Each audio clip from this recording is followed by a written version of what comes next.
बात उससे फेसबुक पर हुई थी, मगर मैं उसे हमेशा इग्नोर करती थी। मेरा बड़ा भाई फेसबुक के बहुत खिलाफ था, तो इसलिए मैं फेसबुक बहुत कम इस्तेमाल करती थी। उसने मुझे बहुत फोर्स किया कि मेरी दोस्त बन जाओ, सिर्फ दोस्त, इससे आगे कुछ नहीं। मैं उससे बहुत कम बात करती थी, पर उसका इतना अच्छे से मेरे साथ पेश आना मुझे बहुत मुतासिर करता। फिर बात गहरी दोस्ती पर पहुंच गई। मैं लड़की होकर भी सब कुछ सच बोलती, मगर उसने कभी सच बोला ही नहीं था। इतनी इज्जत कोई मर्द किसी औरत को नहीं दे सकता जितनी इज्जत उस लड़के ने मुझे दी। हमारी बात होते होते फेसबुक से व्हाट्सएप पर पहुंच गई। हमारी दोस्ती इतनी गहरी हो गई कि हमारा एक दूसरे के बिना एक मिनट भी गुजारा नहीं होता था। मेरी कज़न भी हमारे बारे में सब कुछ जानती थी। वो इंग्लैंड में रहता था, टाइम का वहाँ बहुत फर्क था। वो अपने बिस्तर से बाद में उठता था, पहले मुझे मैसेज करता था, फिर नाश्ता बनाते बनाते काम पे जाते हुए भी बात करना, क्योंकि काम के दौरान कॉल पर बात करना उसके लिए बहुत मुश्किल होता था। फिर रमज़ान आ गया। उसने मुझे कहना कि नमाज पढ़ा करो, रोज़ा रखा करो। मुझे तो काम की वजह से टाइम नहीं मिलता। मुझे उसकी ये बातें उसका दीवाना बना गई थी। जब जुम्मे का दिन आता तो उसने मुझे कहना कि चलो शाबाश उठो, जल्दी से जुम्मे की नमाज पढ़ के मुझे मैसेज करो। उसे मेरी आंखें बहुत पसंद थीं। वो हमेशा मेरी आंखों की तारीफ करता रहता था। माह रमज़ान गुजरा तो ईद आई, और ईद के रोज़ उसने मुझे थोड़ी सी लेट कॉल की। कहता कि नमाज पढ़ी, फिर दोस्त नाराज थे तो उनके पास चला गया। पहले तो मैं बहुत नाराज हुई उससे, लेकिन फिर ईद का दिन था तो इस वजह से मैं जल्दी मान गई। मेरा और उसका साथ बहुत अच्छा गुजर रहा था। मैं जब भी नाराज हुआ करती थी तो अपना नेट ऑफ कर दिया करती थी। अक्सर वो मुझे कहता था कि तुम नाराज हो जाती हो, अगर मैं मर गया तो तुम्हें कैसे पता चलेगा। तो मैं उसे कहती थी कि कोई किसी के लिए नहीं मरता। फिर उस सब के बाद मैंने उसे कहा कि छोड़ दो मुझे बेनाम रिश्ते नहीं पसंद। फिर उसने कहा कि मुझे मोहब्बत है तुमसे। फिर वो साथ ही मुझे कहने लगा कि तुम लोग आउट ऑफ कॉस्ट शादी करते हो। मैंने उसे जवाब दिया कि हाँ, हम करते हैं। फिर वो चंद दिन में बदलने लगा।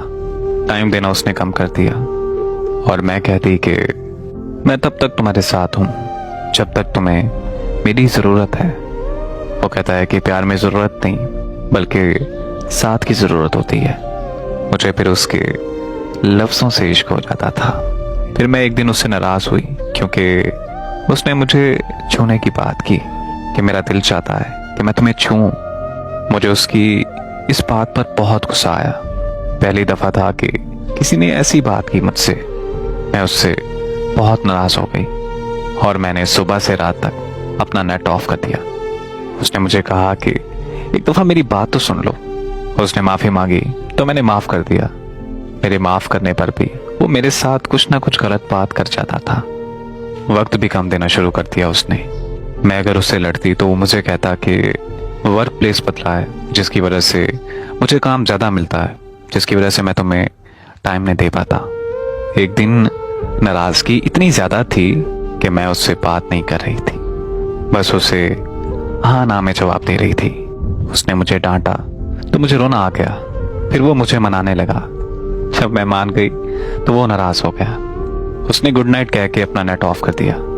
मैंने उससे नंबर पर कॉल की तो उसने मुझे कहा कि मुझ में हिम्मत नहीं है बात करने की, हम सुबह बात करेंगे।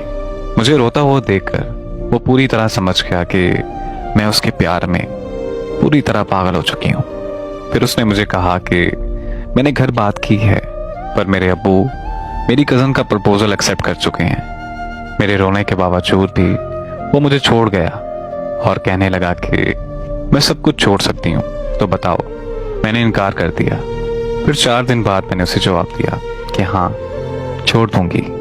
उसने उसी वक्त घर से निकलने का कहा और उसने मेरे से एक सवाल किया कि हम घर वालों को दुख देकर खुश रह सकते हैं। तो वो बहाने बनाने लगा, कहने लगा कि 4 दिन बाद मेरा निकाह है और मेरी लाख मिन्नतों तरलों के बावजूद भी वो लड़का मुझे छोड़ गया।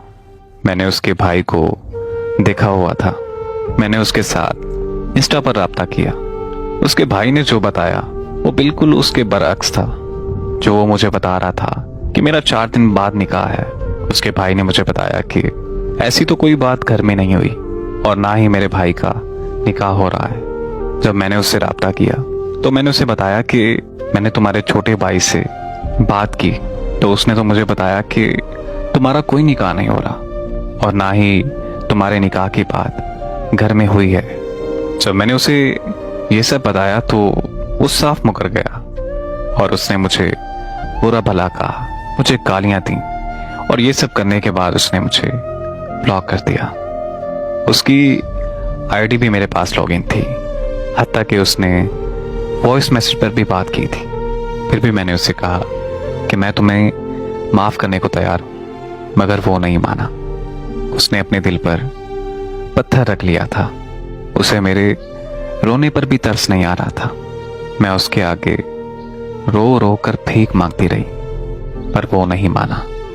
मैंने उससे एक फेक आईडी बनाकर बात की और उससे सच उगलवाने के लिए मैंने सारी बात झूठ बोली।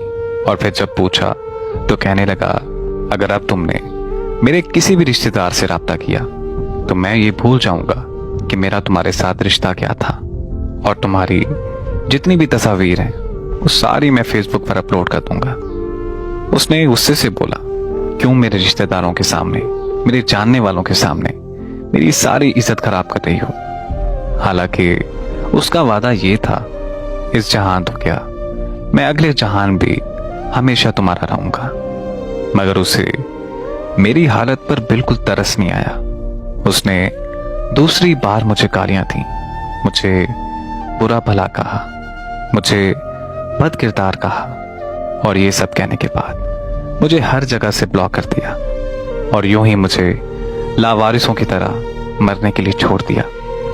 आज मैं 22 साल की उम्र में एक ब्लड प्रेशर की मरीजा बन चुकी हूँ। अचानक से बेहोश हो जाती हूँ। उसे मेरी हालत का पता भी है कि मैं आज किस तकलीफ से गुजर रही हूँ, मगर फिर भी उसने आज तक मुझे मुड़कर नहीं पूछा और आज वो किसी और के साथ राब्ते में है।